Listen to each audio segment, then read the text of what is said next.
Hello viewers, ভিডিওতে যে গাছটি দেখতেছেন এটি একটি কড়ই গাছ।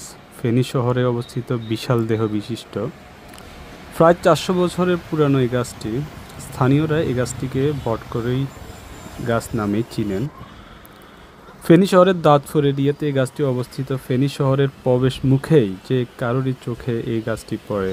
এই গাছ নিয়ে রয়েছে নানান রহস্য, নানান গল্প, নানান কবিতা। এই গাছ রক্ষা দরকার, কালক্রমে এই গাছ হয়তো হারিয়ে যাবে অযত্ন অবহেলায়। তাই কর্তৃপক্ষের দরকার এই গাছটি রক্ষার জন্য যথেষ্ট ব্যবস্থা গ্রহণ করা। এই গাছ ফেনীর ইতিহাস যতদিন থাকবে মানুষের মনে এই গাছটি ততদিন স্থান পাবে। তাই প্রয়োজন এই গাছটি রক্ষার জন্য উপযুক্ত ব্যবস্থা। ধন্যবাদ সবাইকে।